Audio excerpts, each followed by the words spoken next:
మళ్ళీ BRS party అధికారంలోకి వస్తుందని కార్యకర్తలకు ఎమ్మెల్సీ కవిత ధైర్యం చెప్పారు. బీఆర్ఎస్ అధినేత మాజీ ముఖ్యమంత్రి కేసీఆర్ సౌమ్యుడని నేను మాత్రం కొంచెం రౌడీ టైపేనంటూ కూడా ఆమె చెప్పుకొచ్చారు. నిజామాబాద్ జిల్లా రూరల్ నియోజకవర్గం డిచ్పల్లిలో బీఆర్ఎస్ రజతోత్సవ వేడుకల సన్నాహక సమావేశంలో ఎమ్మెల్సీ కవిత పాల్గొని ఈ సందర్భంగా మాట్లాడారు.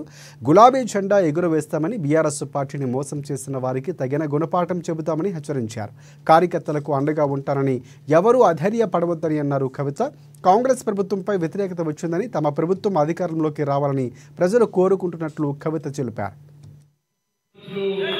మాజీ సర్పంచ్ ప్రజలకు ప్రాతినిధ్యం వహిస్తూ తాజాగా మాజీలైనా, గతంలో మాజీలైనా, ఇప్పుడున్నటువంటి మా కేసీఆర్ బాబుని జయగొట్టినట్టు అనిపిస్తుంది. పసుపు బోర్డు లాగానే అనేక బోర్డుల కోసం పోరాటం జరిగింది.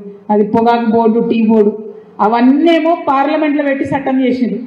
ఓన్లీ పసుపు బోర్డు అంటే ఎంత తేలిక అంటే, ఎంత అలుసు అంటే, ఎంత చులకన అంటే, కేవలం గజెట్ ఇచ్చి పెడేసారు అంతే. పార్లమెంట్లో పెట్టలేదు, పాస్ చేయలేదు. అందుకే మొన్న బడ్జెట్లో పసుపు బోర్డుకు ₹1 కూడా ఇయ్యలేదు. ఇచ్చే అవకాశమే ఉండదు. ఎందుకంటే చట్టబద్ధత లేదు పసుపు బోర్డుకి. నేను అరవింద్ గారికి చెప్తా ఉన్నా, నువ్వు ప్రెస్ మీట్లో కూర్చొని పిచ్చి మాటలు మాట్లాడు కాదు. నిజంగా నువ్వు ఇందూరు బిడ్డవైతే, నిజంగా నీకు దమ్ము ధైర్యం ఉంటే చట్టబద్ధత తీసుకురా పసుపు బోర్డుకి. పసుపు ధర తగ్గినప్పుడు రైతులను వచ్చి ఆదుకో. పసుపు కొత్త ప్రయత్నాలు చేయి, ఇంకా ఇంప్రూవ్ చేయి.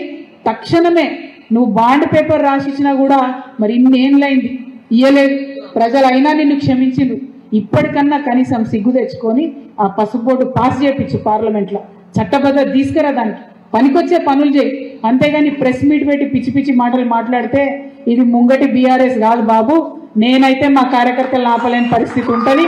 కాబట్టి ఒళ్ళు దగ్గర పెట్టుకోవాలని చెప్పి కూడా అరవింద్ గారికి నేను హెచ్చరిక చేస్తా ఉన్నా.